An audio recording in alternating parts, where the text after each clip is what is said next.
No, well, let me start officially. So good morning, everyone, and welcome to the last session of this course.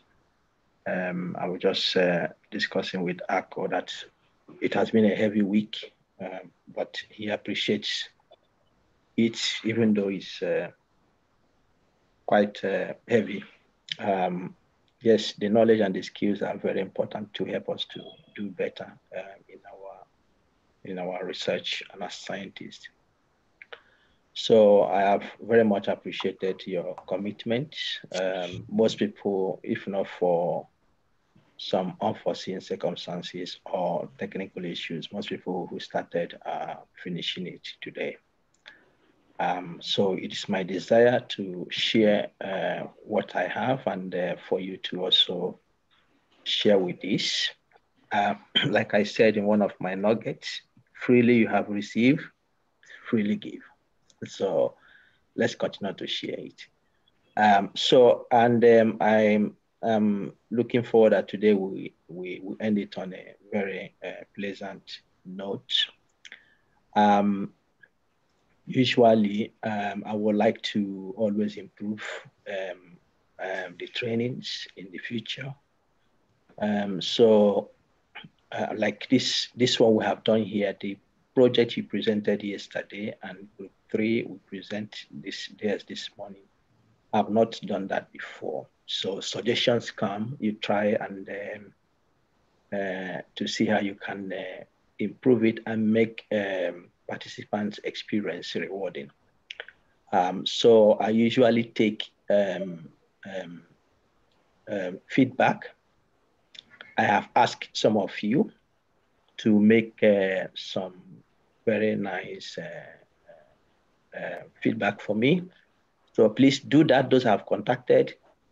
But I also have an evaluation form. I would like everyone, regardless of whether I've contacted you or not, the evaluation form you should fill. You can fill it this morning, you can fill it this afternoon, you can fill it when you have time. But if you can do it before Tuesday next week, that would be great.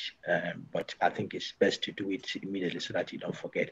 And I'm using it actually as a condition to send a certificate.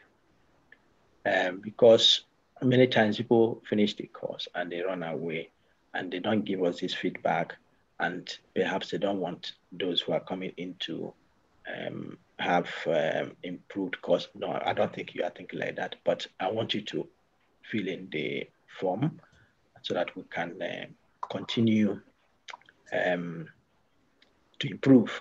So once I get your feedback, then I'll prepare your certificate and send, unless you don't want a certificate, but my intention is to give it to everyone to show that you have participated. You can hang it on your wall, of course, and be happy with that. So that is one thing. The second thing is the event that is coming up and starting on Sunday. I've mentioned the Frontiers Seminar Series. We have huge interest, and I still ask you to go and register. Please register, and when you register, join the session on time, because I'm suspect we may not have sufficient room. We have booked room for 300 people, but the interest is already exceeding that if everybody who has registered will attend. So please, for the privilege of those of you here, register and then log in on time so that you can be part of this movement and journey we have started to move our continent forward. So please feel free and share it with other people. Okay, is there any quick, and then the form, I will send it to your emails morning once I send it to your groups. And for those who just joined now, just mention the evaluation form. I'm going to send the evaluation form this morning. And I want everybody, please take your time to fill the evaluation form, and be frank. Is anonymous, meaning that you don't put your name there. So be frank as much as possible, because it gives us opportunity to also, it gives us the opportunity to use those comments where you think there is need for improvement. I am really happy to consider all this and make it better next time. Okay. And if perhaps you join next time, I don't think you want to join, then you see if you have changed some of the things you have recommended. Okay, so that is that for this morning. Any quick question or comments?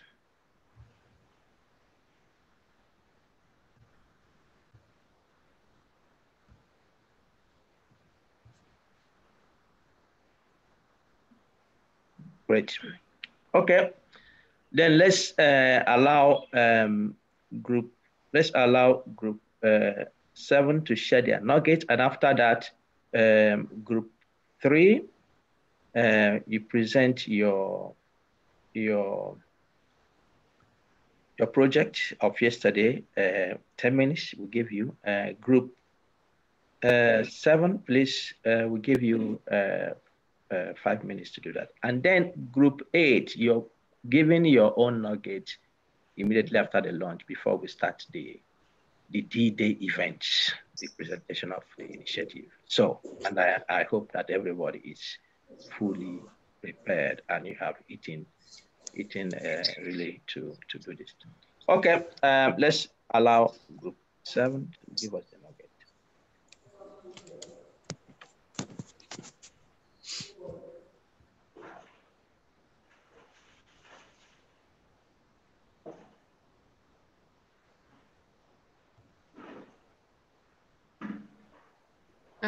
Group 7, good morning, everyone. Good morning. Good morning. I don't seem to see the person who is representing for our group, Ruby.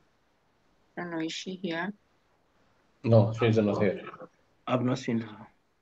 Oh, wow. Well, she was to present, so what do we do? Can we present later? Well, let's see how that goes. Is group 3 ready for their presentation of yesterday?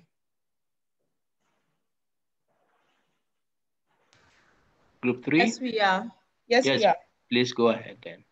Okay, I'll share my slides. Good morning, everyone. Good morning. Thank you once again for giving us the opportunity to present. Sorry, can you see our slides? Can you see my slides? Yeah, we can see that. Okay, so I'll put them in presentation mode. And we are sorry that we're not able to present yesterday. So my name is Tabitha, like you know, and over the next 10 minutes, I'm going to take us through our presentation for yesterday. And this work was done by group 3 members, including Ngozi, John Stone, Valerie, and myself. This is the outline for our presentation. And the project title, it's not moving, sorry. The project title is Awareness, Perception, and Current Reproducibility Practices Among African Scholars Participating in an Online Course. And as a background, reproducibility helps scientists to have confidence in their work and know that the conclusions of their initial experiment are valid. Over the past 10 years, there has been a move towards letting everybody understand how reproducibility works in the science field. And this study seeks to ascertain a level of perception and awareness of reproducibility among us, so a group of scholars who took part in a workshop of reproducibility. The project goal course, to understand the awareness, so it's the same thing. So to understand the awareness, perception, and current practices of reproducibility among a group of African scholars. The general objective, so the overall aim was to determine among the study participants their level of awareness and perception. And for our specific objectives, we looked at 3 main objectives, and we will present our results and discussion according to the main objectives, the specific objectives that we have. So the first one is about awareness, about reproducibility. The second one is about the general perception of reproducibility in African research. And the third one is the current practices of reproducibility in Africa. So we will see that our result is answering these specific objectives.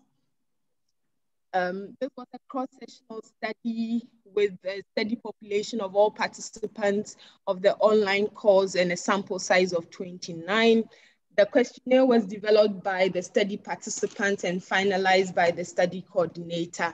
And data analysis was done by group members using SPSS version 25, and results presented using tables and charts.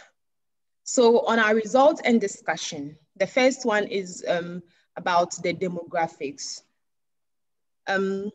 So the age of the study participants range from between 25 years to 61 years, with a mean age of 38 years. Females were of a slightly higher percentage of about 52%, and some unpublished studies have suggested that females participate in online courses better. Maybe that is one research topic that we can look at to see why females participate in online courses better.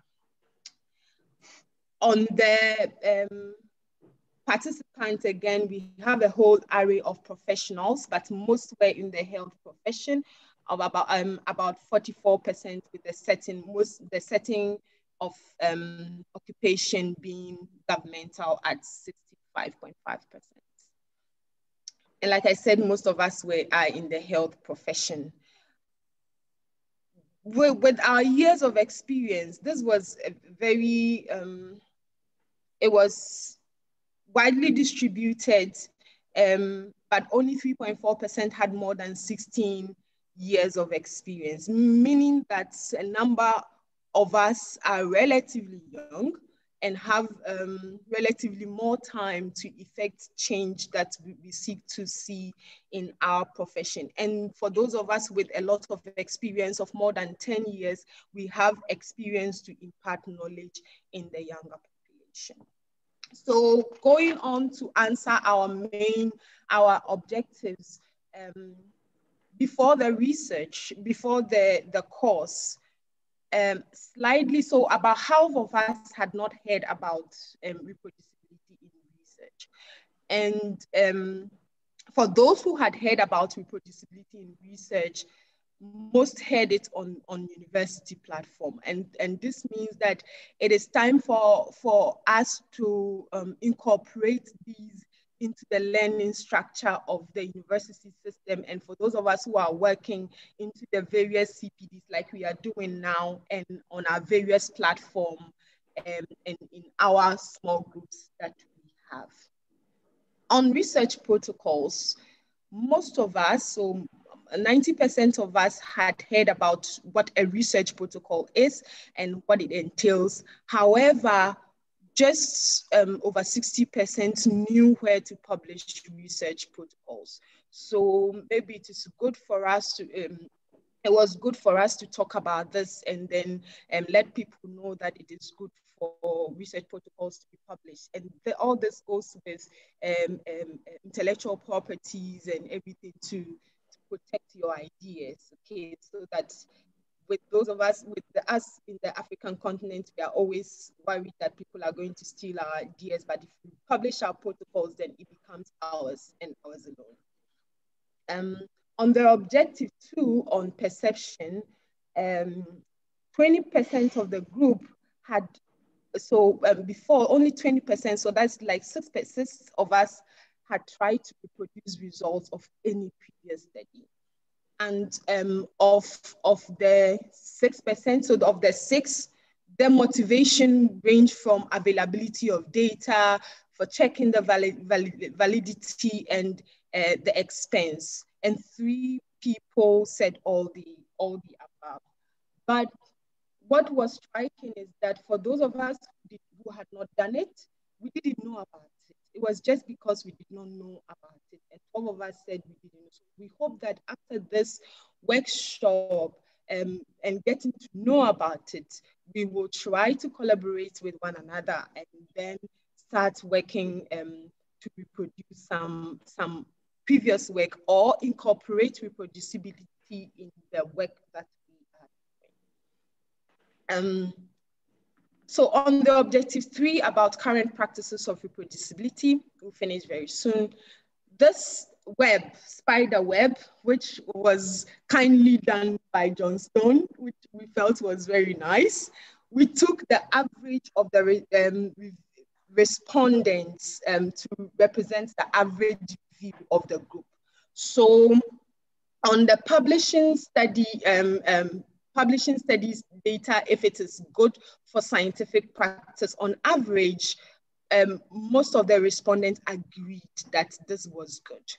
But on the question of should all scientific studies be subjected to open peer review, or should journal reviewers request study data from authors, on the average, the group were neutral. So we scored 2 on the average.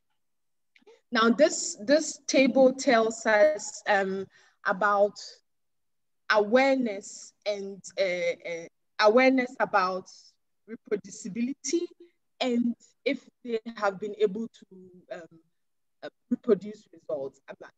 The main message we want to show here is that for those people who had heard about reproducibility, 83% of them had tried to reproduce results of previous study.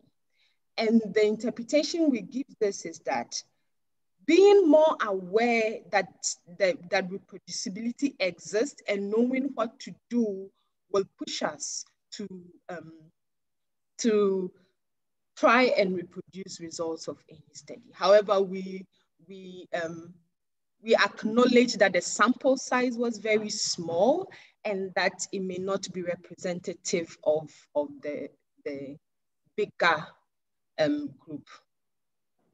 So limitations of the study is that this work was really time consuming, and going through that, there were some missing data. And so sometimes it was difficult to make sense of what is being said. And again, the limited, like I said in the last slide, the limited data may not make the conclusions valid or may not be statistically significant, but it is a starting point for us to build on to do other things. So in conclusion, reproducibility is an important aspect of research, and knowledge about reproducibility helps to improve its practice. Thank you very much for listening to us. Any questions? Okay, thank you very much, Group 3, for keeping faith with us to present this morning. Any questions or thoughts from the other group members?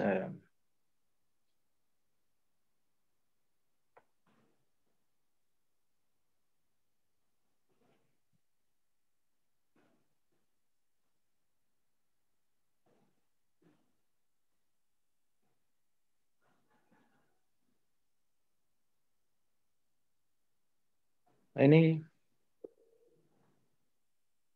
Okay, so as I mentioned yesterday, Group 3,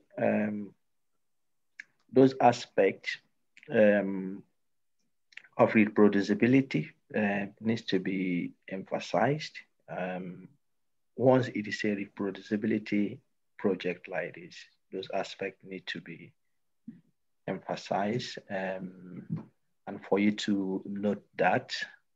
I see from the course, you can already see the feeling I get from people, how this has really been quite crucial to self-examine oneself. So once you tell your story, like I said to the other groups yesterday, you should always have it at the back of your mind to ensure that what you're doing is you're leaving a trail which somebody can use to find you. And that is possible only when you give sufficient information. You give sufficient details of how it was done.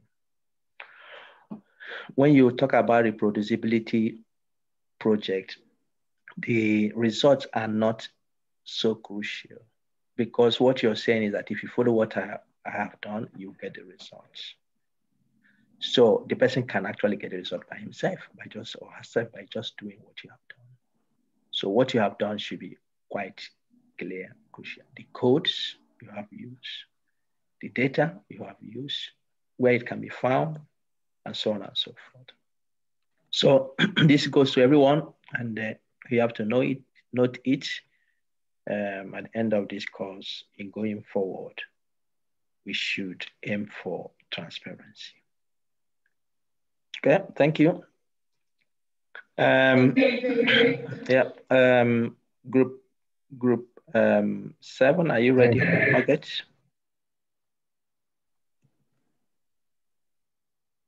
Group 7, I don't see Ruby here. Okay. Okay, the person is not here. Let me see if I can share my slide and just share what we have. Great.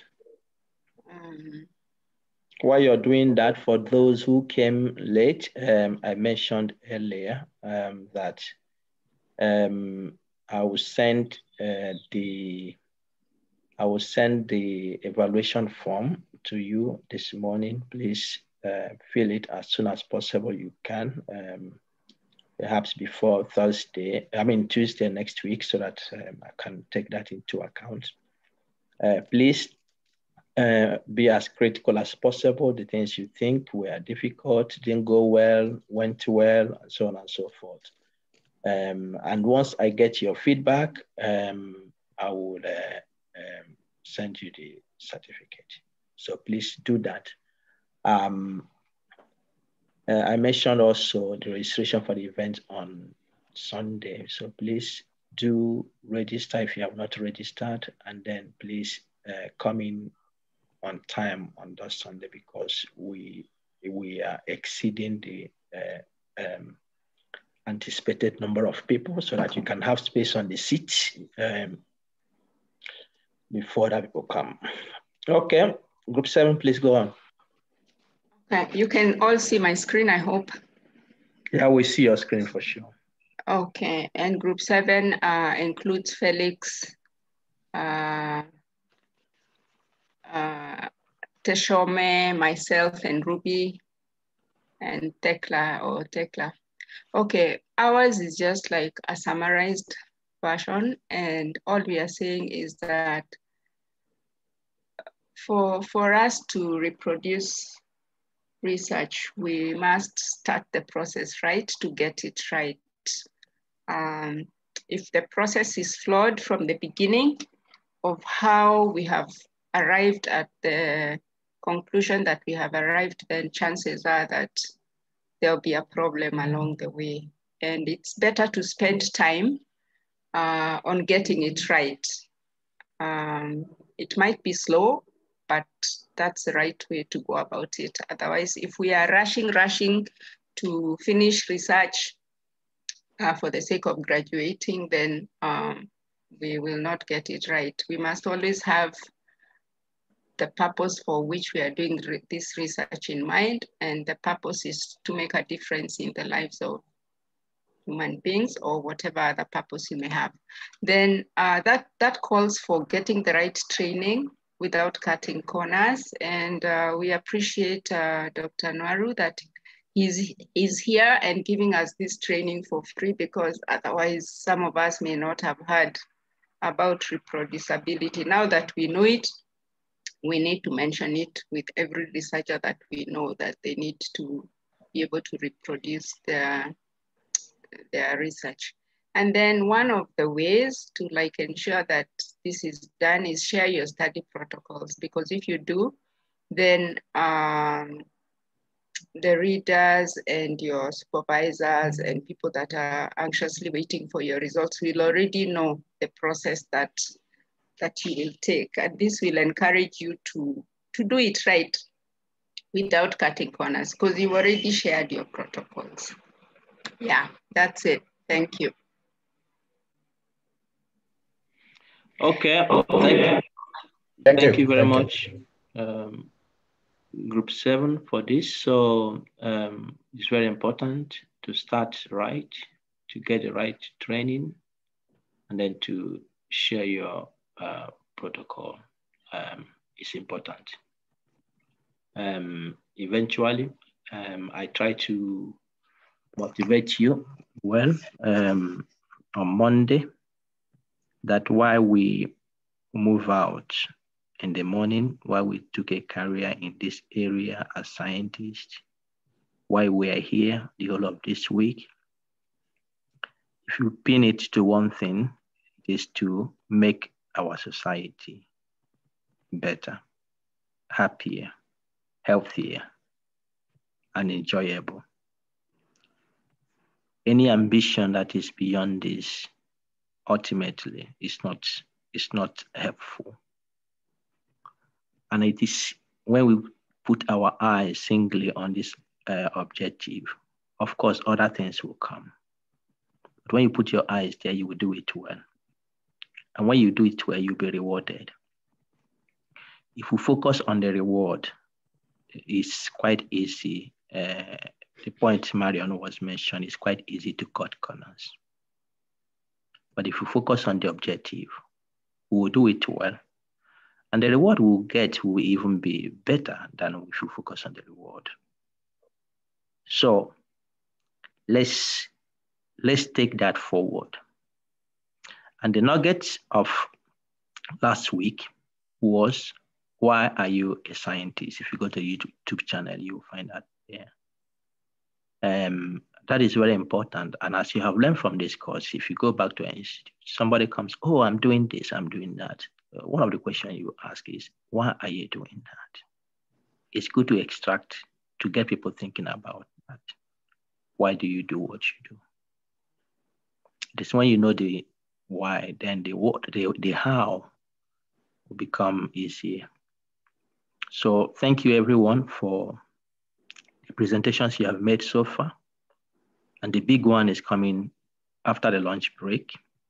So my plan now is to send you out to your groups, and then we will continue until the lunch break to finalize your presentation. The presentations will be made immediately after the lunch. Immediately after the lunch, Group 8 will give us the nuggets, and then we'll make the presentation. Okay. Okay, so let me take you to your group.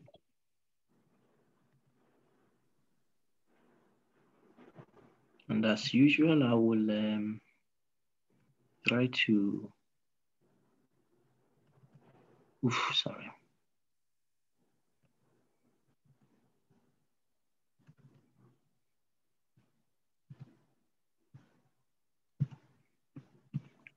Adewumi is 4, eh? Group 4. Clotilde is... Yes, group 4. Sir. Clotilde is 1, eh? Yes, group 1. Defina? Group 4. Group 4. Edward? Group 2, Victor. Group 2. I'm in group 2. Group 2 is Edward, eh? Victor, group 2. Yeah, I'm coming. I've not reached there yet. Elizabeth? Tabitha is group 3. Eman is group 8. Akko is group 8. Godfrey, group 2. Josiah is group 8. Jocelyn is group 1. John is group 2. Johnston is group 2. No, group 3. Group 3. Kellen. Group 4. Group 4. Madinatu is group 1. Yes. Amanda is group 1. Marion is group 7. Yes. Nelson is group 2. Nelson, you're group 2, eh? Group 2. Yeah, Ngozi is group 3. Group 3. Olayinka is group 4. Theo, group 7. 2. Group 2. Yep. Valerie, what group are you?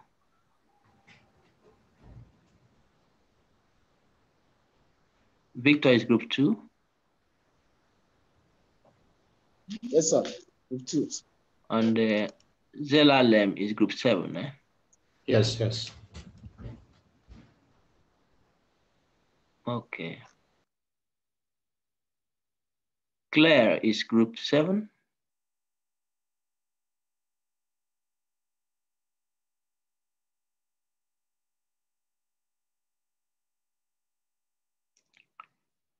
Claire, what group are you? Claire, what group are you? Oh, group 8, Doc. Group 8. Okay. Yes, So you can join your group. They are there now. Thank you, Doc.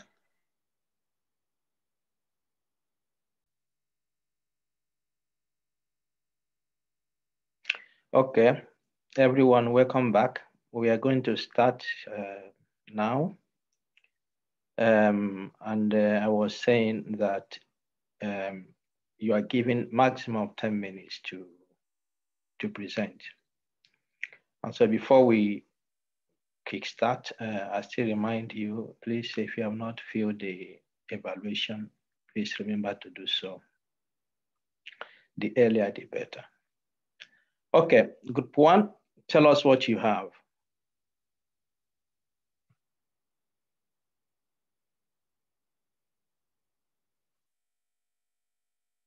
Group 1.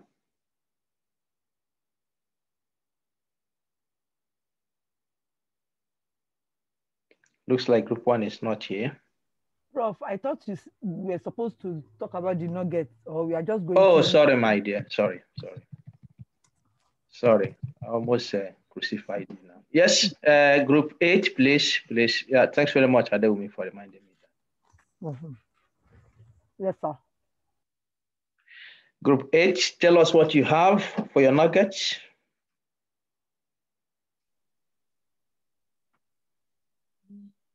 Yes. Yes, group 8, go ahead. Sorry, the one who should present the nuggets is not here, so I will. It's not here? Yes, I. So do you want to present it? I can present. Okay. Okay, great.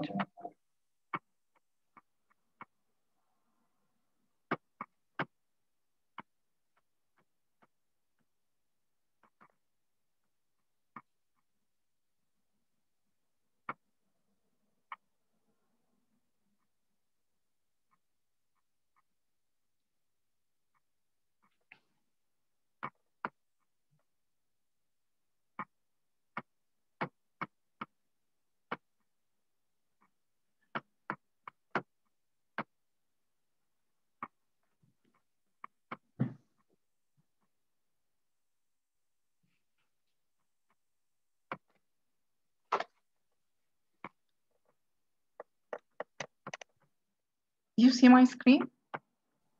Yes, we do. Okay. Our nuggets about we need to talk about systematic fraud.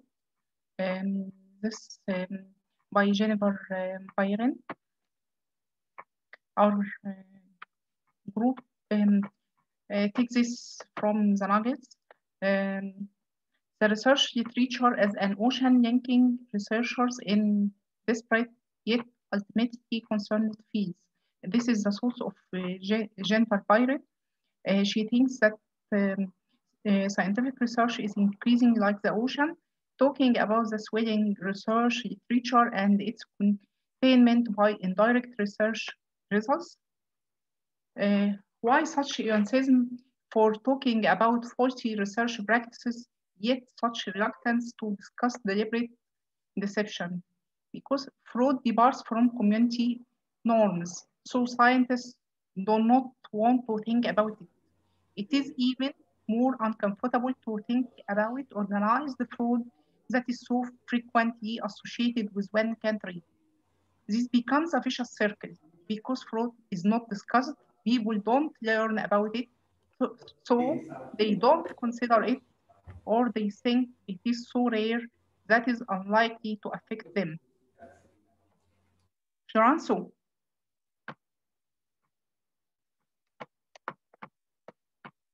And so people are less likely to come under scrutiny.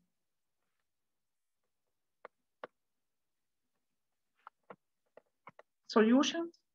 Thinking and talking about systematic fraud is essential to solving this problem of systematic fraud.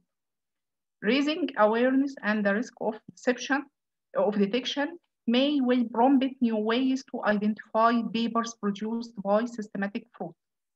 It is more than ironic that systematic fraud is itself understudied. Like our environment, the literature is a community responsibility, which should be shouldered by all. National funding bodies should participate in the problem solving. Thank you. Thank you very much. Group 8 does. Okay. Somebody is giving a reason for not making the presentation. Yeah. Challenges here and there.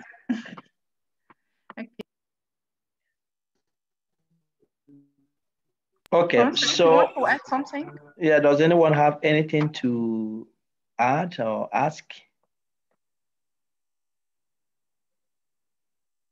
Otherwise, the key point here is that we need to talk about these things. We need to talk about them. And we have tried to do so in this class.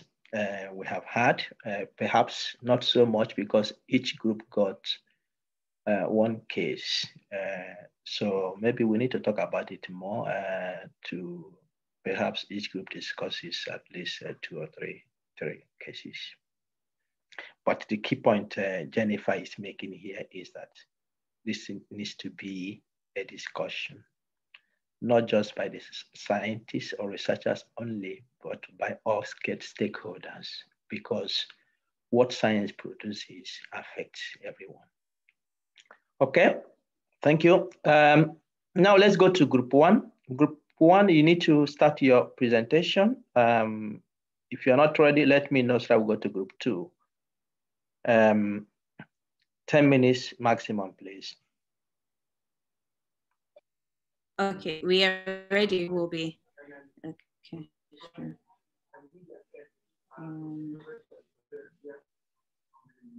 Okay.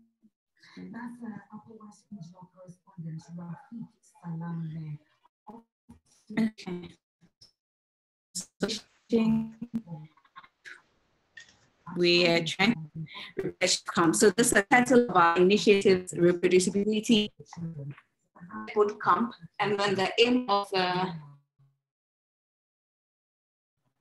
Please share your screen. We can't see. Oh yeah, thank you. And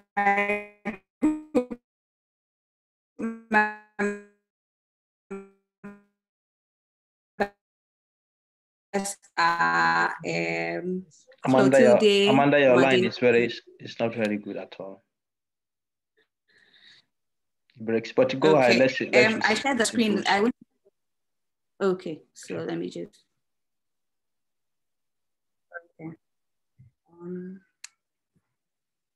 Is the screen showing now? Yes. So we are looking at a reproducibility research bootcamp, and the idea is that we are aimed at linking researchers on the continent with those in the diaspora, especially those who already have experiences in reproducibility research.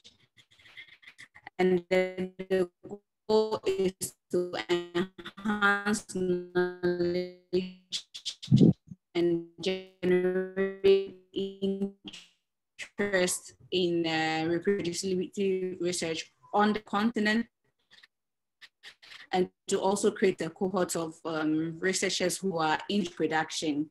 And our target is studying after the program is established. So we're looking at African researchers on the continent who are interested in reproducibility research, and also those in the diaspora. Our understanding is that students, academics, and other professionals must be included as well, whoever is interested and is ready to contribute to scientific knowledge in the area of reproducibility research. Okay. Okay, so the features of our program, the key feature is mentorship and research training. How to get people to be interested. We feel like based on the experience from this research, where we find out that a number of us were not aware until this program, there's a need to mentor people and train them on how reproducibility research should be done and how we should go about it. So our key activities will be research writing, workshops. So we'll have retreats, protocol development workshops, software use, assessing resources for reproducibility research, handling data sets, and also generating awareness in doing these workshops. Then we'll have collaborative research from these. After the mentors have trained these, then they can join them to publish. And so the cohorts can act as well amongst themselves to publications. For instance, as a group here, when we live here, we can try to link up doing other forms of research. And then exchange programs. So if your mentor is based in the diaspora, you can invest with especially those in the sciences who need labs and all that, they can take advantage of those labs. And grant writing workshops. One key thing is that if you want to do research, you need to be winning grants. Right now that most of the researchers are funded. And so if you have some grant that will help you, encourage you to do your reproducibility research, but to be able to do that, people must have the skills. So during these activities, we train them in areas where they can do that. General review workshop. Idea is also that if you train people on how to review journals, and then they will understand reproducibility research practically, and also be able to contribute as reviewers in other areas, and also to have a journal writing club. This will help us encourage more writing in reproducibility. So if we have a cohort that they have a club and they produce research in the area of reproducibility, we have to have more scientific knowledge and activities. The aspect we are looking at is the entire process of coming up with reproducibility research, right? From start, identifying the problem, knowing how to go about the methods and how to put them in practice. And then look at research, the study development and publication. We're looking at hindering factors during these workshops and how to encourage people to overcome them. Creating awareness on reproducibility research, especially if there's anyone that has never come across that before. So the implementation, we're looking at having something that will be an annual activity. Every year we have a new set of cohort for us, and then we respond to it to those who are interested. And then during that duration, there will be some of the activities with the conferences I having, but then we'll have two types, the split and in-person activities. The split ones will be remote, and the remote ones will look at the form that we are doing here, online training. So for about 3 weeks, it can be continuous, or we break it probably in months. We do 3 different sessions, and so that people can have time to focus on the things. The person will look at the features should at least one conference on reproducibility, or a conference to share their works so that they will create knowledge in other people. The advantages we see in this is that it will increase awareness on reproducibility. It will create interest in reproducibility research. It will also grow a pool of researchers interested in reproducibility studies on the continent and beyond. And it will use reproducibility research on the continent as well in Africa. And then create a network of people that are also into reproducibility research. And then boost collaborative activities. If we're able to link people, then there's going to be more interest in collaborative work. And then link the continent to the diaspora as well. And then at the end, the aim is that trustworthy science will be produced. We have educations that will come from this as getting researchers that will be interested in mentoring or collaborating because of time constraints and all people that are in certain fields. Nationals on board may not have only Africans that may be interested. So under the other issues, we identify some of the potential challenges and how to mitigate them. So in the area of researchers, for instance, being interested in the program, we think that a certificate of participation will be helpful. The publication opportunities that will come up will also entice them. The exchange programs will also be an opportunity for them to access other contexts and they will be interested in it. Also, if we tie institutions that are recognized in our various academia, our various fields, people will be interested to associate with them. So for instance, if it's public health and we get WHO funding some of these activities, then there will be people that will be ready to associate. And in terms of resource constraints, we see that we can seek funding and then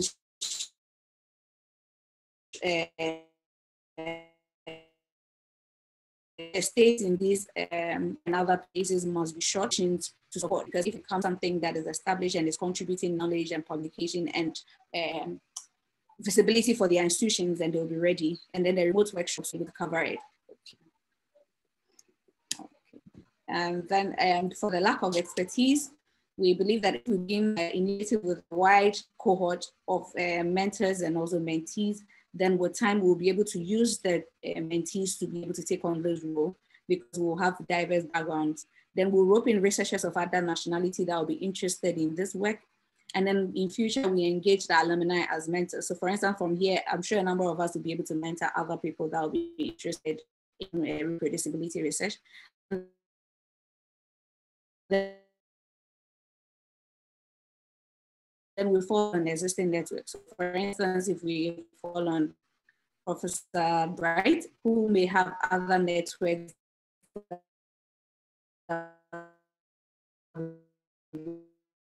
interested in doing this, and then we grow it big. And people from different people have to be, we'll have a lot of people. So we have different topics that are outlining issues of reproducibility. Time constraint, the use of series workshops is going to be helpful for us. And then self-motivated learning activities. If there's a paper and you're working on it, it helps you throughout. So you don't have to be out there on your own working on the paper. We need that to make your skills. And so this is what we have. Thank you very much for listening. Thank you very much. Yeah. Thank you very much, Amanda. I think this is fantastic. I hope everyone agrees with me. Does anyone have questions or comments for them? The only downside, Amanda, was that your network was really bad, so we couldn't. But this slide, we could see the slide. Nursing, are you trying? Oh, you are clapping your hand for them. Okay. Anyone that has questions or comments? Okay.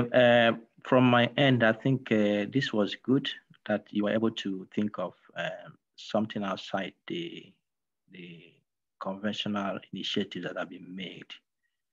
And what you have proposed here is needed, really.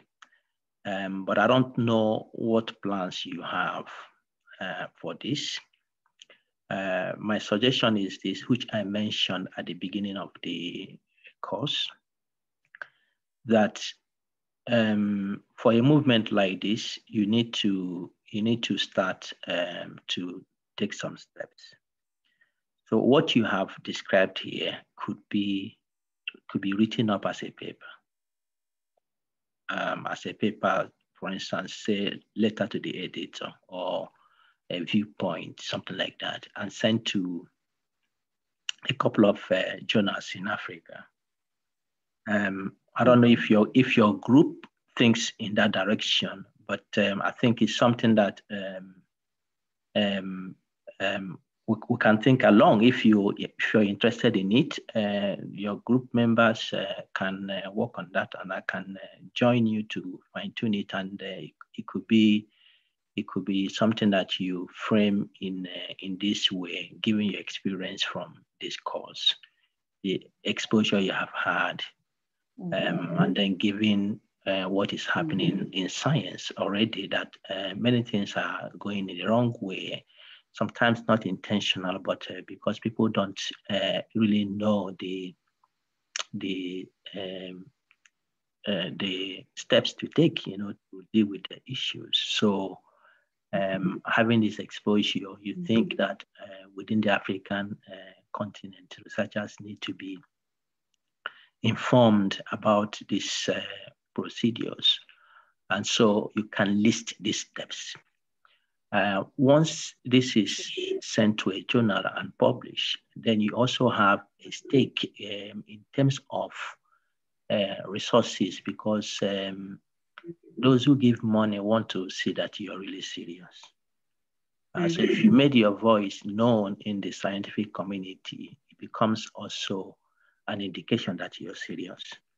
And so if you apply for funding, it is possible that they can think about this, that such a boot camp could be important. We can take it to start little by little, and that is how movements Thank you. We'll consider that, and then we'll get back to you. Yeah, so you guide us through this. think about this. I think this could be something that can be framed. And I think many of the top journals in Africa want this kind of viewpoint to publish it. So think about it and let me know what you think. Yes, we'll do that.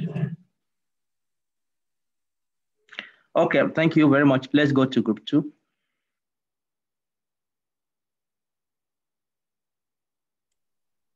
Okay, group 2. And please don't forget to fill the evaluation if you have not done so. Okay.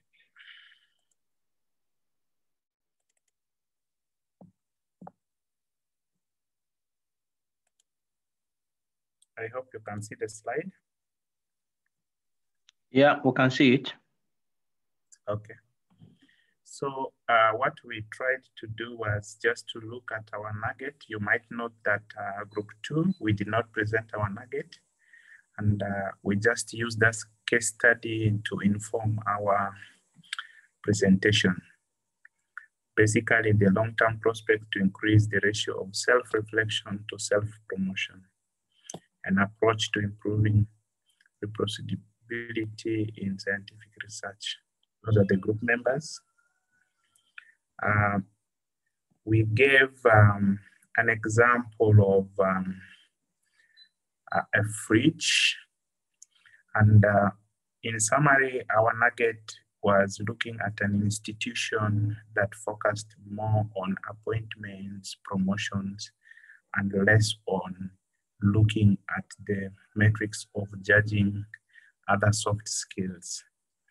And this bad practice in terms of inadequate training, increase of competition in terms of publication, peer review, and scientific misconduct were some of the key elements cited. And how best to improve this would be the independent constituencies, funders, publishers, us researchers, and also ways to incentivize data sharing and transparency through open peer reviews.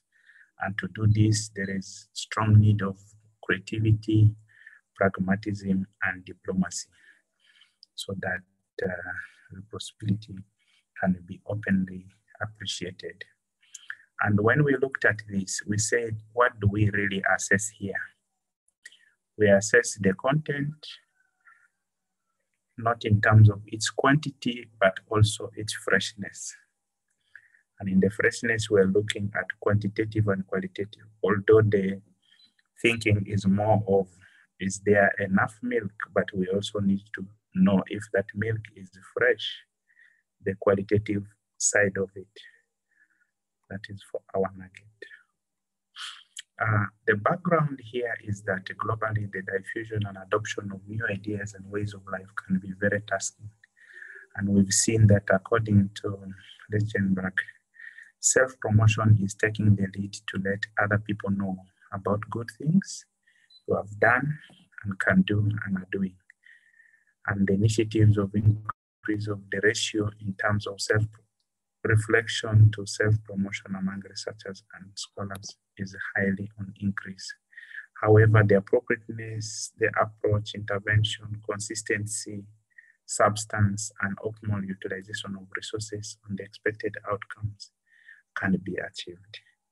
And according to Jeffrey Flair, there is really need for an increase on the ratio of self-reflection to self-promotion if we really need this science to be on increase. And for us to increase this, there is like cleaning the source of our expectation from inside out. When we have good values and adequate knowledge for making informed decisions are inculcated in humanity, there is an improvement on the practice of reproducibility in scientific research.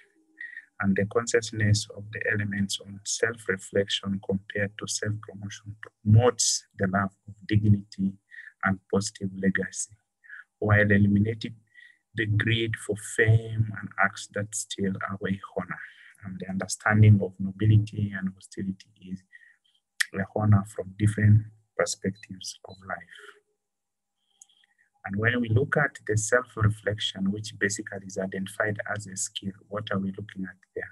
That there is ability to be aware of yourself, and then critical judgment, allow us to look at neutrality at our thoughts, the feelings, emotions, and actions on the work we do. And the care must also be applied, taking into account self-judgment and healthy inner critics of self-condemnation of other people's work. Just to say, Geoffrey, you have 5 minutes more, so. And those are the key benefits we have. While for self-promotion, there is the primary motivation and the promotions that occur. But we know that the key problems of the self-promotion is that it also encourages bad behavior. And for us to initiate self-reflection skills among researchers and scholars. The process in this, we need a study design, which will reflect on assessment of the initiative, the impact on the intervention, especially a baseline, point in time, and post-surveys. The study participants where they can use a focus group because it's in a setting for scholars, and focus group gathered in the form of conference activities, and the data collection can be done in the way of using questionnaire tool. And the application starts with us. If we are looking at a change, then change should start with us. In our little groups, we can start the conversation in the academic community on the subject matter, the need for reflection to gain much more skills, diversity of skills in our analysis, reporting, and the recommendations to participate so that we can improve reproducibility in scientific research. How this initiative can be implemented, there are several ways. Of course, the discussion, but being aware of its practice, being courageous so that we can appreciate other people's inputs, and being interesting out there to tell the story, the qualitative story. What are those soft skills, and being honest enough to appreciate how its practice is. We say you can start in the little groups, focus discussion, baseline, apply the model, and use some additional dissemination platforms, YouTube, LinkedIn, Facebook, WhatsApp groups, so that you can reach a more group of people. Of course, the limitations are many. If we're targeting Africa, ICT capacity is still very low. The infrastructure, we have the challenge of creating content. There is a lot of criticism. This is a new area, and open peer review limitations, as we had seen yesterday, and some academic misconduct in terms of data analysis. And some of the issues, how we can eliminate the challenges, would be providing available funding for collaborative studies, improving the IT infrastructure in terms of levy of the taxes, because we know that this is still a big limitation, and collaboration between the private and government, multi-sectors, and also an aggressive approach in promoting societal and institutional values on assessment, promotions, and appointments. Is that the end for you, eh? Yeah. That's great. That's great. Thanks very much, Godfrey, and Group 2 members. Any comment or question from the others?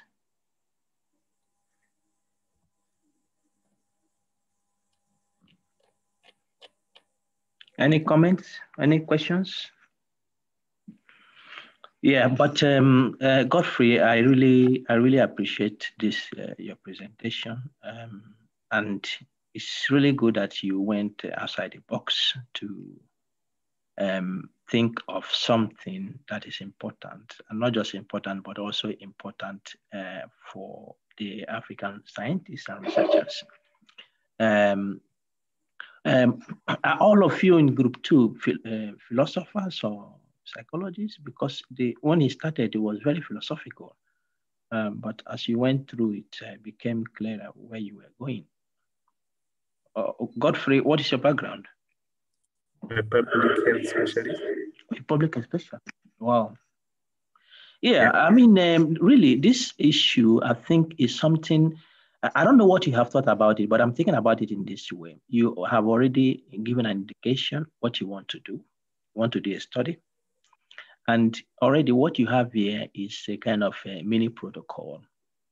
So if your group is interested, you could develop this as a protocol. First of all, highlight the issues, as you have given background, highlight the issues of what is happening on this particular topic, how is it relevant to the African continent, and then prepare that you will want to study this to understand it, so that appropriate recommendations could be made and appropriate steps could be taken. And you could also link it up with the exposure you have had from this course as a motivation for you to begin to think carefully. What we are doing, are we doing it well? Can we improve as a people? So you submit this protocol to a journal in Africa, and then to conduct the study.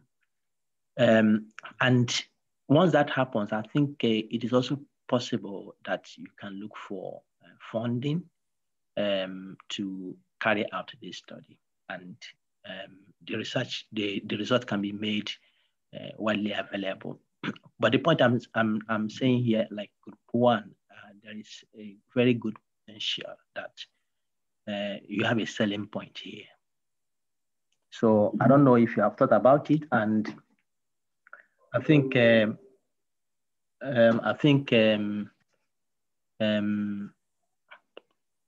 can think about it in your group, and you can get back to me if something you want to take forward, and then we can work to arrange it. Yes, we did discuss this in our group, and the group members are quite interested that we can take this to the next level. because there was this enthusiasm around this subject as well. So I think your comments are in line with what we are thinking.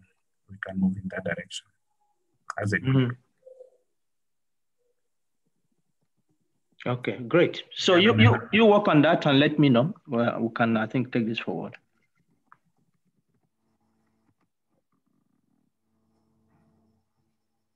Great, great. So if that is the case, group 2, you can get in, and that also goes to group 1. Think about it. If you are in line with that, get in touch, and then we can arrange some meetings to discuss developing the framework. Okay, great. I'm really impressed with what is happening. This group 3.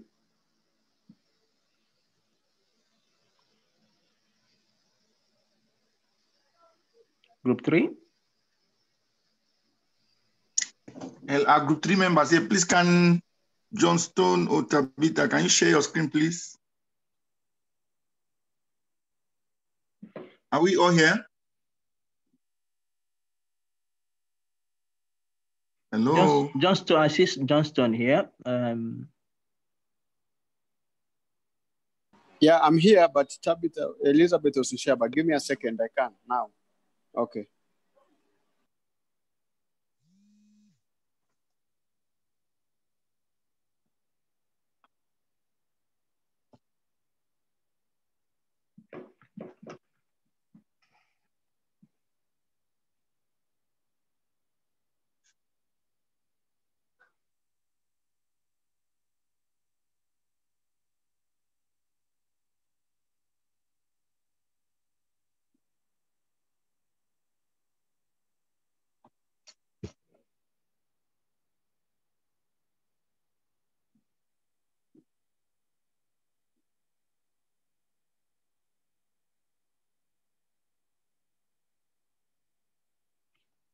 What is happening in group 3?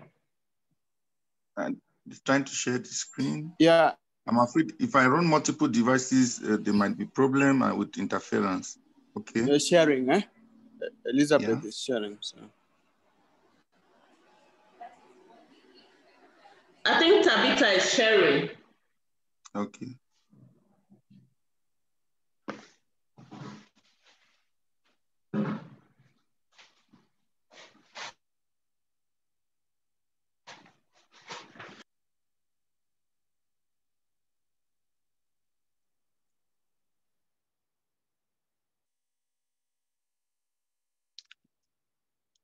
Can I go now?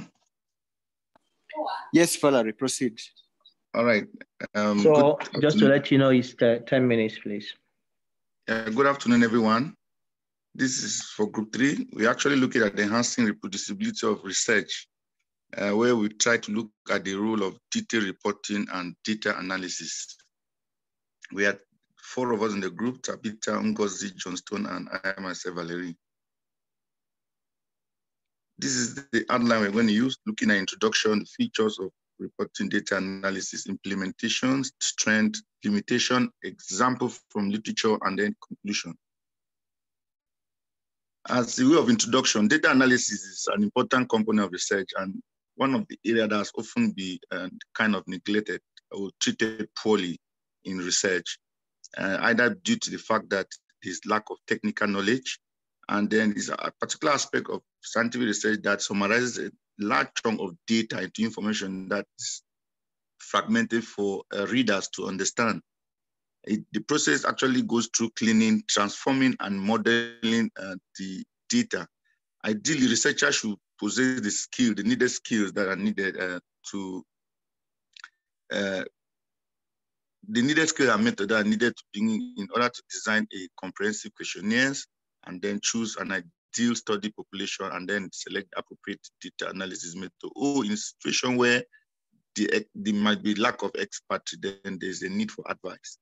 And the reporting must be reliable, detailed, and also take into consideration all the work and providing true reflection of the outcome without any form of bias. This is actually, we look at the study design, the statistical analysis method, we look at data management team, and then the quality checks, which actually features of reporting data analysis. Don't always forget that the quality of data collection and measurement, don't always forget the quality of data collection and measurement, the characteristics of data sample, learn the software, and then consult a statistician should in case you need more input. Implementation, this is actually what we look, you always emphasize that try as much as possible to clean your data to have good data. This is in line with reproducibility. Use automatic data analysis software. A lot of them are available.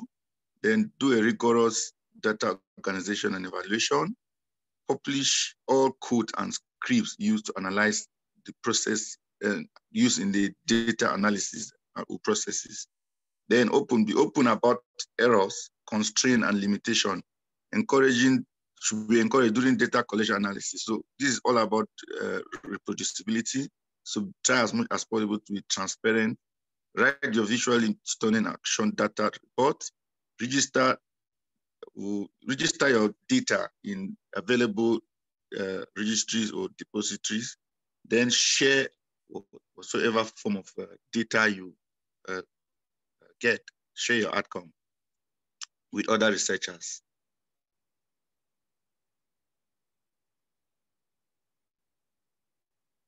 Strength of the initiative. What we actually found requires the expert knowledge. It's multidisciplinary. Summarize research finding and evidences. The likelihood to be correct. Easier to extend and produce easier independently. Reusable codes and research resulting in increase in efficiencies. Limitations that the process of data analysis and what is quite cumbersome. It needs expert knowledge, and it could also be expensive. These were actually some of the literatures we found that relate to what we're actually talking about, data, use of data, reproducible data in research. We found about 4 of them, so probably might be good for some of us to look. And then we look at the example of data set from China by Yu and Fu in 2019. The objective of the research was to evaluate data science student ability in communicating reproducible data analysis. And the study design was experimental design, and the population graduate level mining courses in high school located in US. The sample size was 22. Data collection analysis, assignment tasks, and replication tasks, conducted in a lab session. Computer in a lab was used. Then pre-installed software packages to ensure consistency. Then there was vectorization and classification, submission of reports, author names redacted a week after randomly selected students to independently replicate another study report.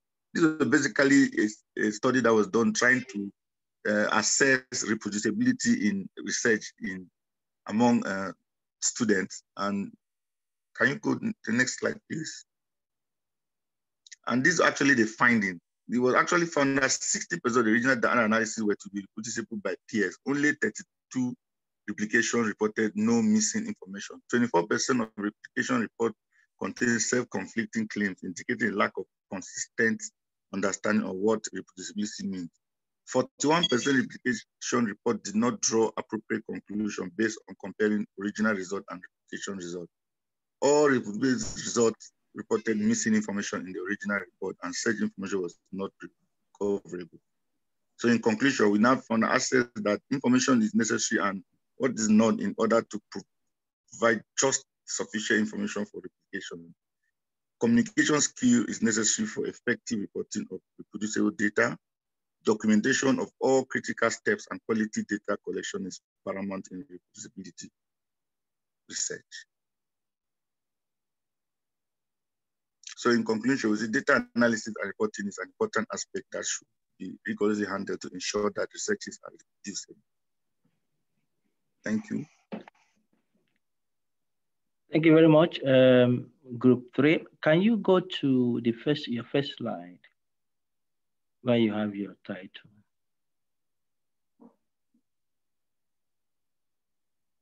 Okay.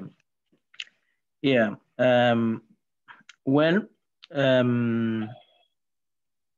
This is one of the initiatives that already are in place.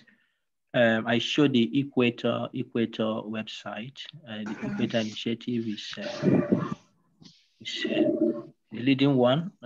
We have working hard to ensure transparency in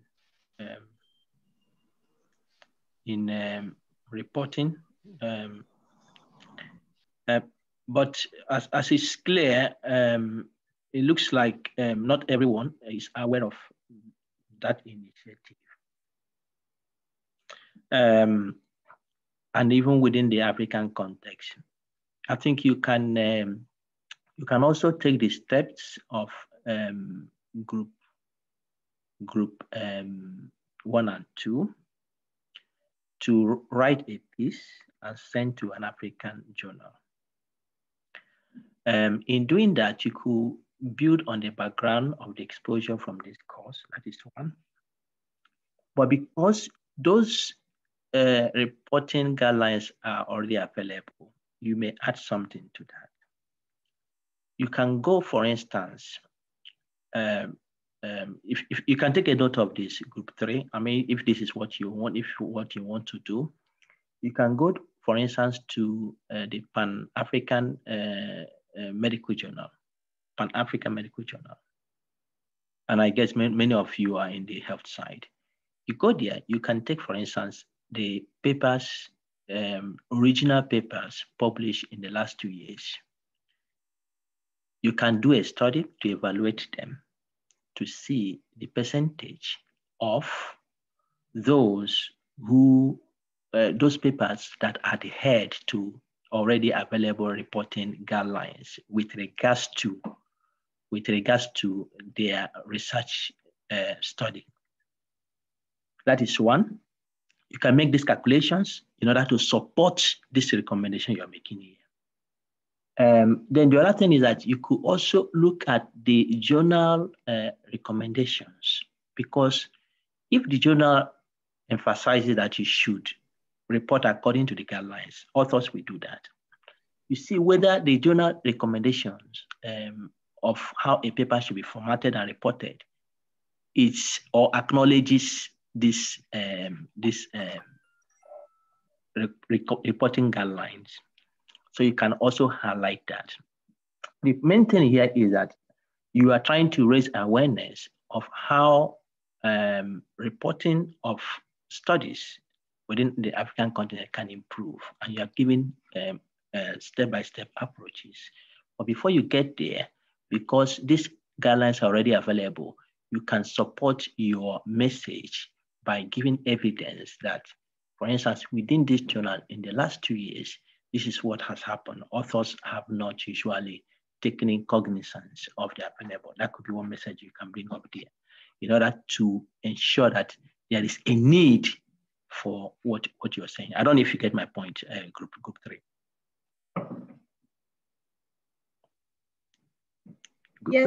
Yes, get your point.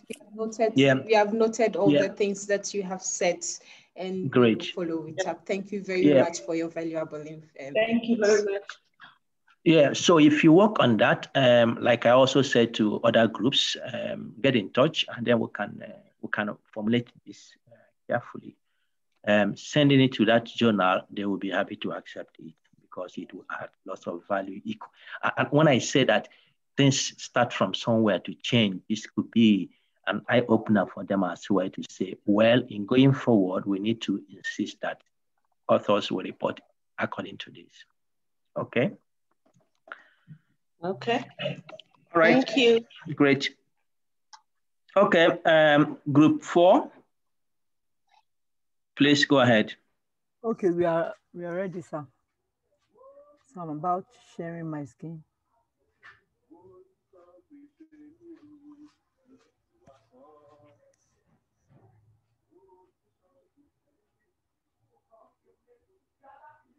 Can you see my screen, sir? Hello, sir.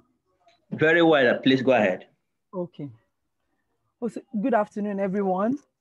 So this is group 4, and we are presenting an existing initiative just to create an awareness, just like group 3 did.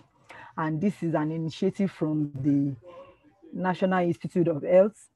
That's the NHI Principles and Guidelines for Reporting Preclinical Research, an initiative to enhance reproducibility in research. And our presentation outline includes the feature of the initiative, its application, its implementation, an example of its limitation, reference, and conclusion. So the NIH organized a workshop in June 2014 with the Nature Publishing Group and other 30 editors of science journals on issue around reproducibility and rigor in research findings. And the workshop aimed at identifying the common opportunities in scientific research, in scientific publishing arena to enhance rigor, and also to support research that is reproducible, robust, and transparent.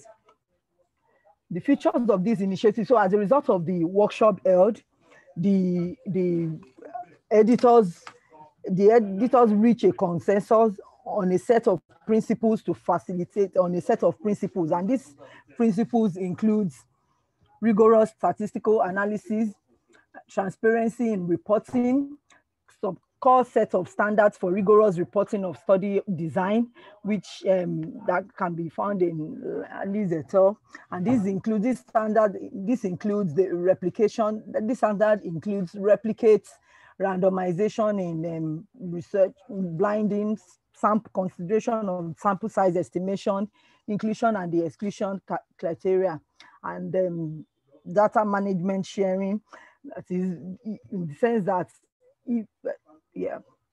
and endorsements. Then there were at the NIH also encourage the adaptability of their guidelines, and this is an example from biophysical open guidelines. They adapted the guidelines, the initiative proposed by the NIH rather, as well as Center for Open Science. Then the application of this initiative in research process, this initiative is applicable to the study reports, which indicates that its relevancy across all stages in research process. That is, at every stage of the research, every phase in the research process, this initiative is, it's important, it's being implemented. And an example of its implementation is the guideline developed. Okay, so on the implementation of the initiative in research process, the initiative is implemented in accordance with the Nature Publishing Group and other scientific journals, and the guidelines and principles are endorsed, and any author who wishes to submit a manuscript to those journals has to follow the guidelines and principles, and they are also applicable to post acceptance, in the sense that after submission of manuscripts and they found out that there were fabrications and fraud, or that such can be retracted even when it is published. So an example of it is the guideline is bulky, so we just provided the link to the guidelines for further understanding.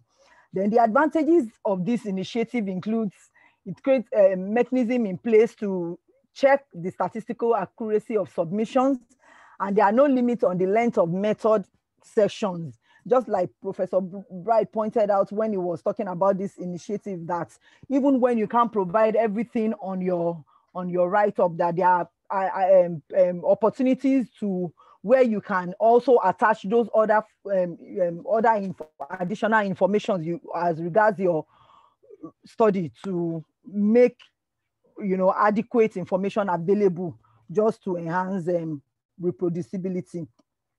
And this includes checklists during editorial processing to ensure the reporting of key methodological and analytical information to reviewers and readers. Then there are recommendations for the disposition of data sets in public repository where available, then availability of image screening for manipulation, just to check for doctored images in them in research. So the limitation of the initiative is that it's not applicable to all scientific journals. So not everyone, and we are not, except when this is now checked, we are not sure if all the 30 scientific journals that participated in this had actually been doing this. And it's not, you can imagine, out of the number of scientific journals we have, just 30 participated in this, and we don't know if this would also step down to other scientific journals. So peer review process may not be so attentive to the details and overlook important details. Therefore, non-reproducible studies can still be published. And we've seen that example in some of the case studies we looked at the beginning of this workshop. So in conclusion, reproducibility is not a problem that the NIH can tackle alone. Other stakeholders must contribute to enhance reproducibility in scientific research, which includes you and I, other scientific publishers, academics, researchers, universities, industry, organizations, patent advocacy groups, and other stakeholders. On this note, I would say thank you for listening. These are our references, and I would say thank you for listening. If there are questions, you can ask. Thank you. Thank you very much, Adewumi. Does anyone have anything to say here, to ask?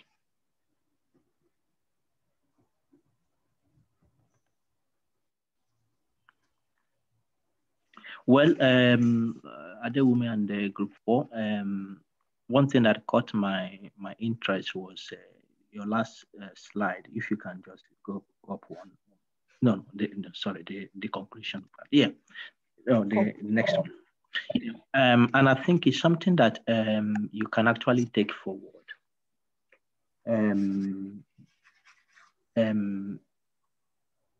I heard some of you saying that you were not aware that there is fraud in scientific investigation, and you have been able to see such, and there are many more, many more. Yes, sir. I think you can also take the step I have recommended for the other groups. And what I'm just thinking is that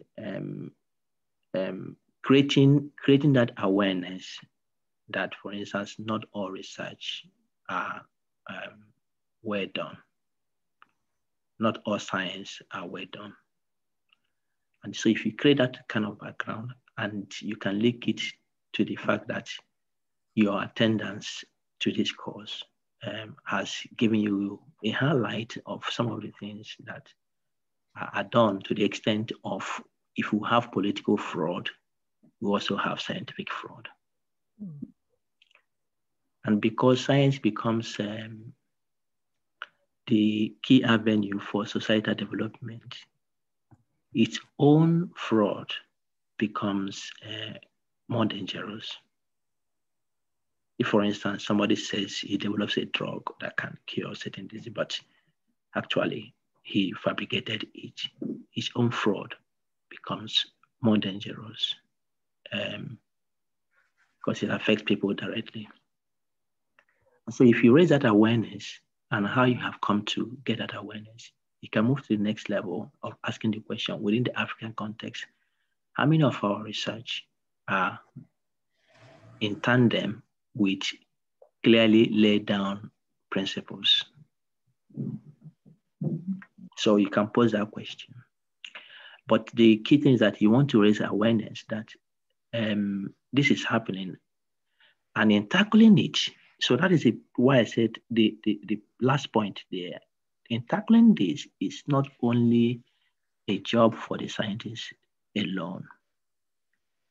We need everybody. So the aspect of the multi-stakeholders cooperation becomes important here. So and you can emphasize, because if you lay down the problem, then you need to describe the solution. And so, as the last point of your conclusion says, the solution is not only in just the scientists abiding to the guidelines or trying to do things, there will always be bad eggs there. You can never remove them. But in really getting to the point where we have some confidence, how do we do this? We need a multi-stakeholder strategy. And so you can call the attention of those who are in these arenas you have described here to be part of this. Is that clear? I mean, if that is what your group wants to deal with, like I said to other groups, we can also formulate to begin to work to this. And I think once this is done, we can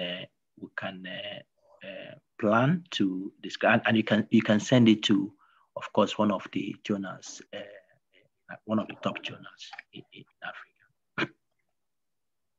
Okay. Thank you, Prof. So think about it. Think about it, and you can let me know.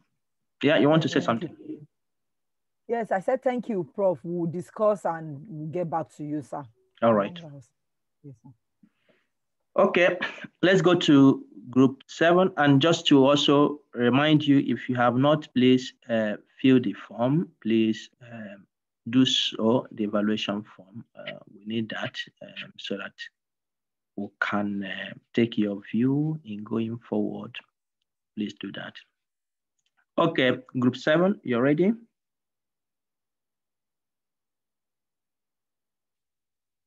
Group 7? Yes, ready. Great. Give me a minute, please, to share my screen.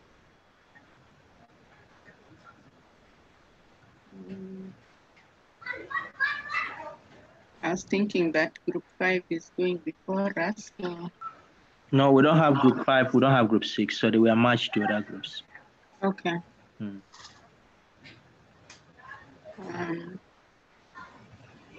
going to share my screen in a minute.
Sorry, let me share.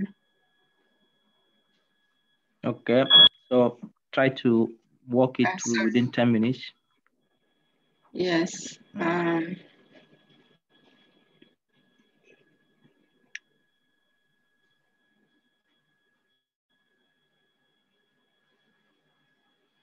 trust that you can see the slide. Yes, you can. If you put it on a presentation mode, it's clearer. Yeah, I'm trying to do that. On the right, yeah, go ahead. Great. So this is group 7, and there is Felix, there is Zelalem, there is Ruby, myself, and there is Tekla.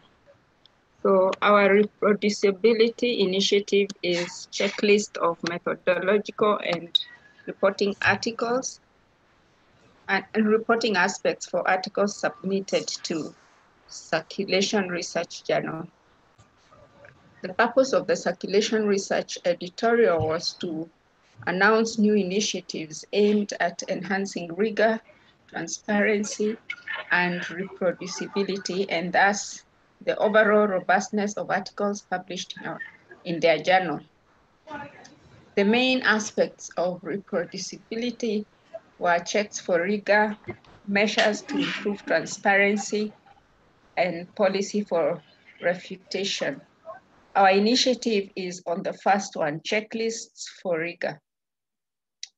The key features of the initiative are that authors are required to document methodological rigor of preclinical work submitted for publication.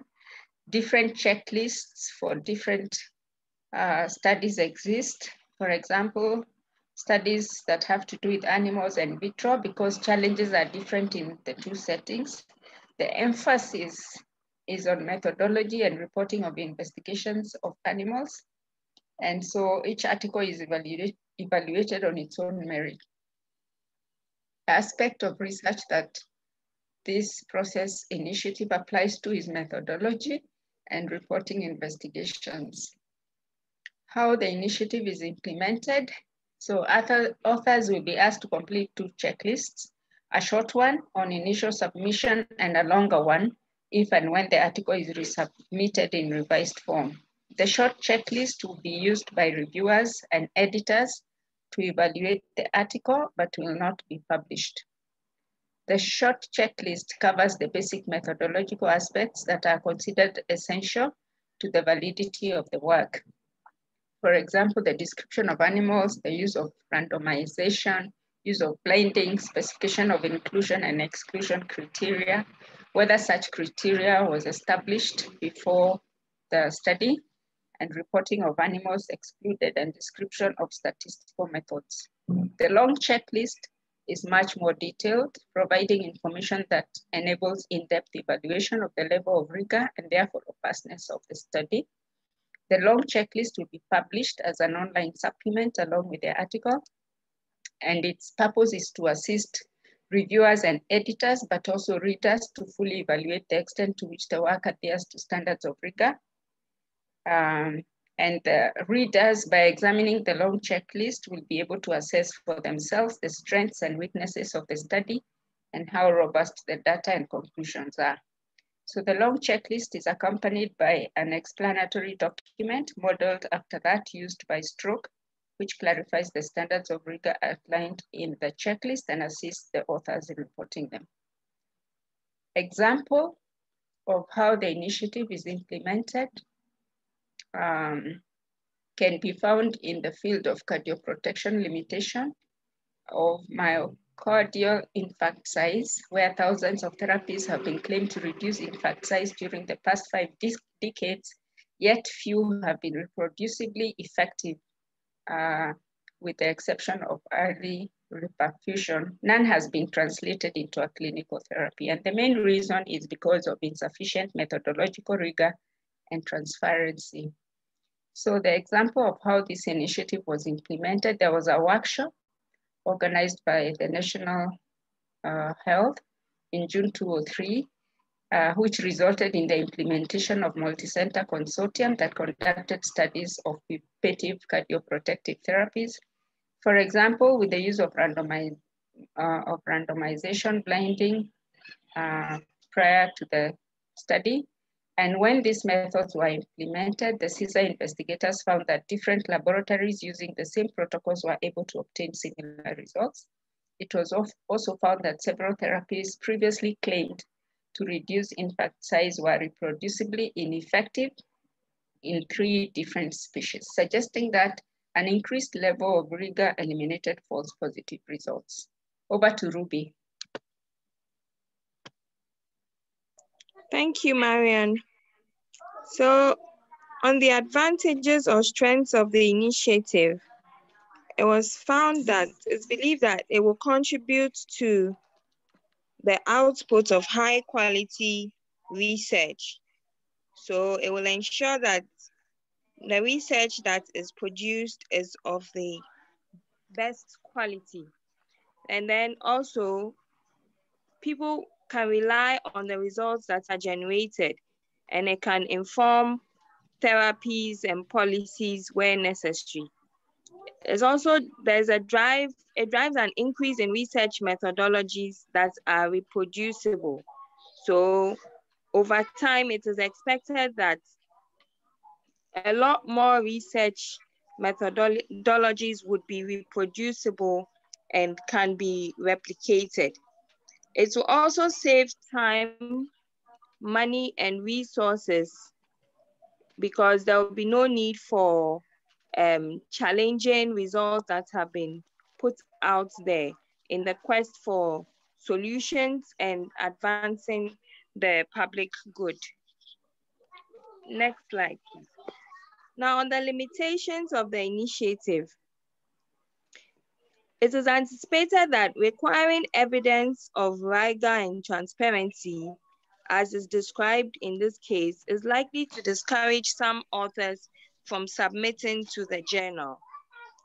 The initiative is also likely to be viewed as overregulation in what is already considered a tightly regulated industry or field. The checklists that have to be completed also constitute extra paperwork that could serve as a deterrent for authors. However, the benefits of ensuring that the goal of science, which is uncovering the truth, is satisfied is far greater than the efforts that is required in this regard.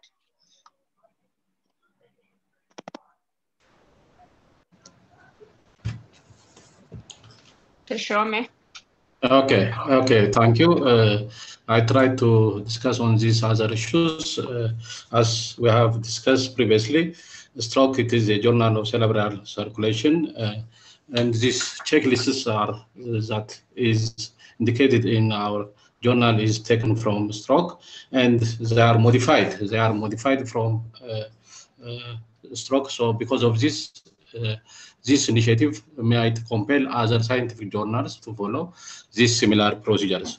Why they follow this checklist is that is when they consider the research articles, there is no improvement in the level of reader except with the exception of stroke.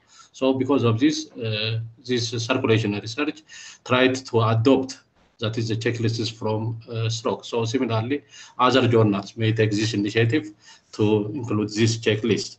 And as it is indicated, the reproducibility increases the credibility of all published studies and the progress of scientific research. So because of this, that is, other journals may initiate this initiative and take into their cases.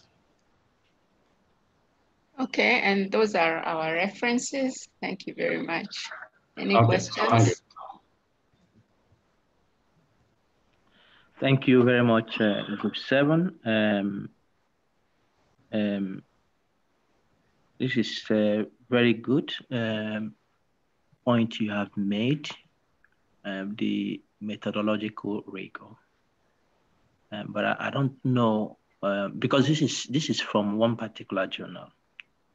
I don't know what plans you have for it in going forward. I think, like I said to other groups, the key thing here we have to do is to get this conversation going forward. Within the space of Africa, I think what you can do is that if you know a journal that is reputable, circulation is a reputable journal. If you know a journal that is reputable, you can investigate this aspect of rigor.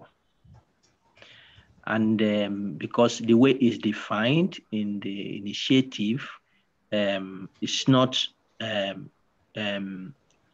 because of this presentation, it's not well detailed here, but you can see the way they have defined this rigor. And you can use that template, take this journal, and like I said to, I think, Group 3 or so, to investigate perhaps during the last 2 years, what has been the standard of the paper submitted there with regards to rigor. Okay, you have it here. You have it here. What has been the standard of rigor in those journals? And so based on that, you could make assessment, and then you can recommend that this particular journal you're talking about could adapt this is a checklist because the papers published there are not up to the standard as expected. And you can demonstrate that with the results you get from the evaluation you make. I don't know if you get my point. Yes, we do. So you can think about that if it's something you want to take forward, and if it's something you want to take forward, just come back to me, and then we can think of how we can approach it. Okay. Thank you for the feedback. Thank you, Prof. Yeah. Thank you. All right, let's go to the last group, group 8. And so please, if you have not filled the form, do that. And every group, please, after this, send me your presentation so that I can upload them in the Dropbox and share with the others. Okay, group 8. Good afternoon, everybody. Good afternoon. I hope you can hear me. Good afternoon, all. Good afternoon, we can hear you. Go ahead. I don't know if you can see my slide. Yeah, we can see it. Is my slide? We can see it. Go ahead. Okay. Good afternoon, all. Like I said earlier on, this has been an eye-opener for us, for some of us, especially for myself. Reproducibility is new. It's something huge that I've come to see in this space, and I'm grateful for this opportunity. Haven't heard other groups present. Group 8, we've taken the liberty to look at an initiative, how it's done in some other part of the world. Our choice was Brazil, so we looked at the Brazilian Reproducibility Initiative. Of course, the group is Group 8, and the members of the group are Eman, Claire, Akko, Uchewaji, and Ashawu. Yeah, so we said, what are the key features of the initiative? The Brazilian initiative. We found out that it's a multi-center initiative that estimates the possibility of Brazilian biomedical science.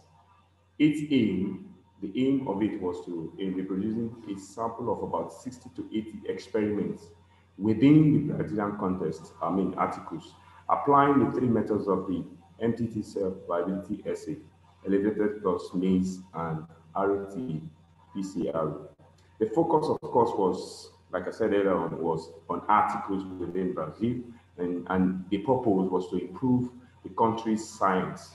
It involves a collection of efforts by every member of the scientific community in Brazil. What aspects of the research process does this initiative apply? The study design for that particular initiative was survey. They used a survey approach to select experiments, which include models and methods that are used by multiple laboratories in the country.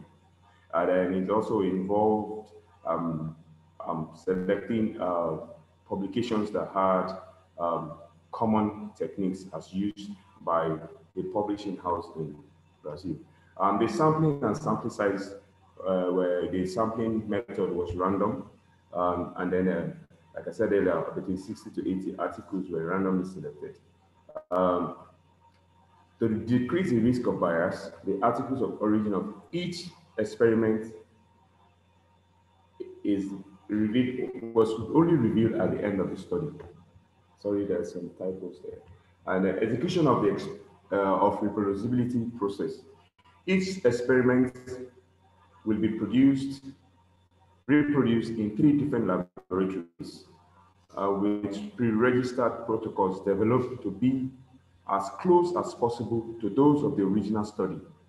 Measures to decrease bias, such as randomization of samples, blinding of experimenters, and sample size calculations will be used to ensure rigor. Analysis and reporting results. An experiment is said to be considered successful if it meets the 95% interval within all three of the experiments. In specific area of Brazilian science, the database is used to study if there are variables in the original studies that can predict successful replications. How was this particular initiative implemented? Well, the teams and laboratories that will reproduce the experiment have already been defined. Then all participating laboratories are also co-authors in the Brazilian Reproducibility Initiative, which signed articles derived from the project as a consortium. The cost of experiments are financed, of course, by an institute there called Reproducibility Institute, and they are studying the possibility of paying an overhead value to collaborating laboratories. We tried to look for other examples, but we found out that the ones that we have is in the pipeline and will only be out by 2021. So for now, we haven't found any publication yet in that, but we decided to add the web address to what the examples we found. What were the advantages or strengths of this initiative? Performing the same testing in different laboratories will reveal inter-laboratory variations for each method. So the original effect is shown to be within the expected range of effect or not. Choice of the database with variables in the original studies can help identify factors that can increase the reproducibility of a finding. At the end of the study, the researchers will have performed the first systematic study of research reproducibility at a national level. Independently of the results, the process of generating this data will allow the researchers to reflect on their individual and collective practices, helping to place Brazil at the forefront of the international effort to develop more reliable scientific practice. What were the challenges that we looked at and have seen in these initiatives? As listed below, it will be difficult to maintain a unified schedule amongst the different collaborators. You know, we talked about 3 different labs. So to have a unified schedule amongst these collaborators and even the banks might be a challenge. Time constraint also was an issue, and having to adjust to timing and deadlines, meeting deadlines with figure will be an issue. Difficulty to maintain synchronization among teams, you know, because there are different teams, and so there might be some slight differences, and of course, long intervals between tasks, you know, the time starting and the time ending. Now, the non-flexibility of some team members might also be a challenge. So what about the limitations for this initiative?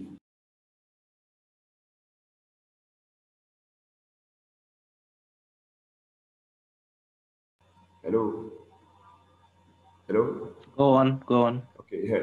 Non-maintenance of regular and proper contact communication between collaborators, challenges of data management and records keeping, budget constraints sometimes, current pandemic lockdown and working environment. Of course, like we all know, around the world, the pandemic has almost grounded everything to a halt. So the possibility of this result coming on at 2021 may not be feasible based on the length of time the lockdown have persisted. The initiative will not include more than 1 experiment per article or research group, and is thus insufficient to judge them individually. The possibility of paying an overhead value to collaborating lab remains an issue when there is no funding available.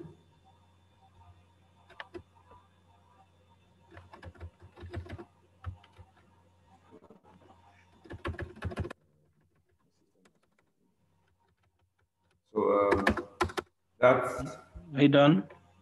Yes, my system, but that's pretty much the much that we have concerning this. Thank you. Thank you. Thank you very much. Thank you very much, Group H. When I taught the course here last November, one group actually presented on the Brazilian initiative.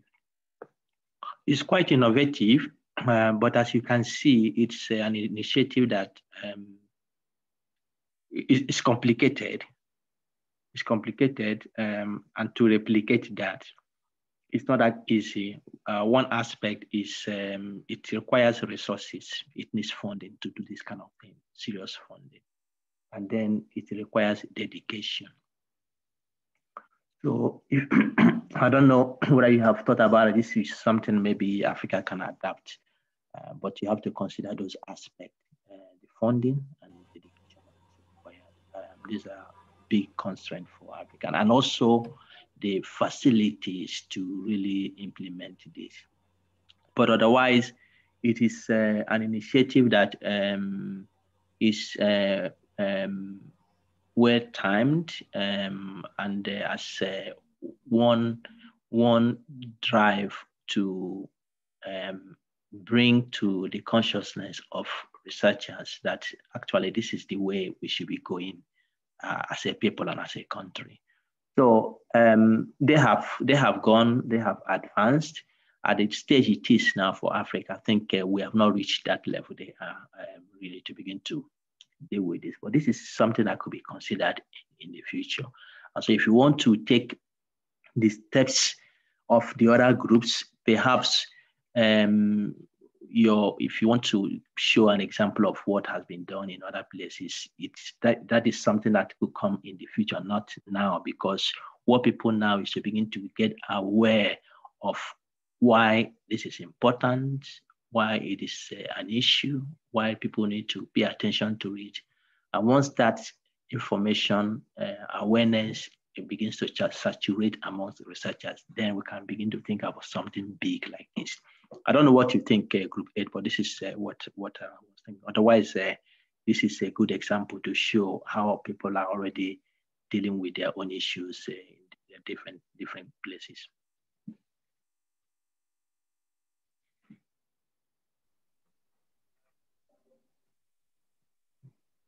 Right?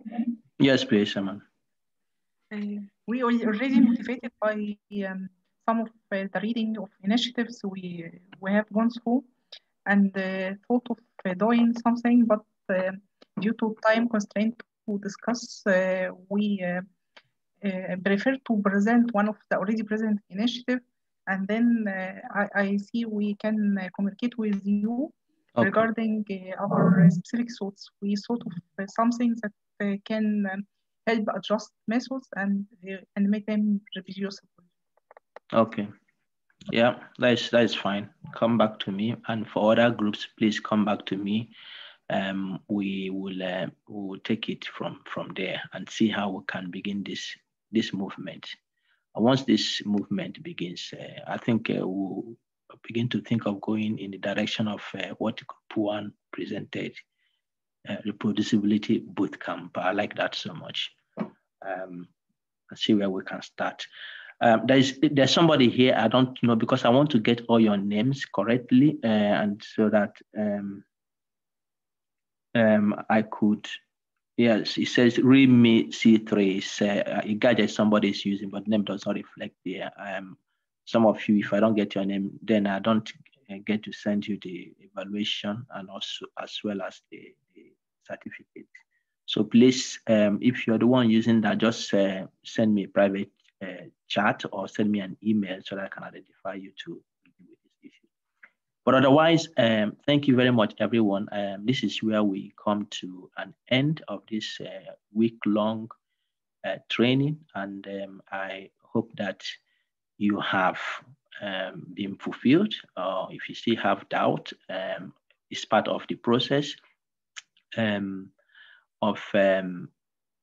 part of the process of the scientific research. There are always doubts and failures, but it's little knowledge you get, I think you can take that forward. So please be an ambassador as you move on to see how you can do what I think Group 2 is self-reflection on these issues. I don't know if anybody has some thoughts before we finally close, but I have enjoyed these sessions with all of you.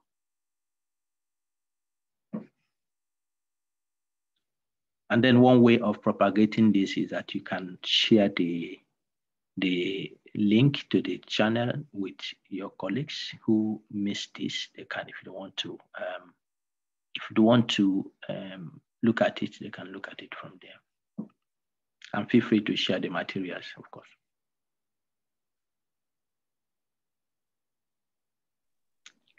Okay, I want to particularly thank every member of the group, most especially Professor Bright Maru for organizing the course. I couldn't have imagined until now what I always missed and what others must have been missing. So an excellent initiative, and may the good Lord keep you strong so that others could benefit. Sure, thank you very much. Amen.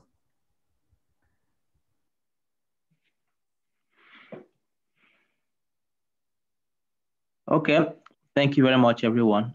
I wish you all the best, and those who will meet on Sunday, we'll see you there. Thank you, Prof. Take care. Please don't forget to fill the evaluation, and send me your presentations, everyone. Thank you. Yeah, Bye. I've sent it. Thank you very much for the wonderful time this week. Thank you all. Bye to all. Okay, bye. Thank you, Bye. Prof. I've also sent our presentation.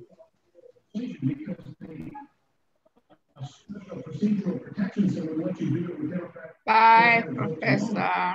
Bye, Mariam. Bye-bye, everyone, and thank you very much, facilitator. We really appreciate. Thank you. Have a nice time. Thank you. Thank you. Bye. Bye. Thank you so much, Prof. Thank you. Thank you. Thank you. That's you. Thank you, Prof. Bye. Thank Bye. you. Bye.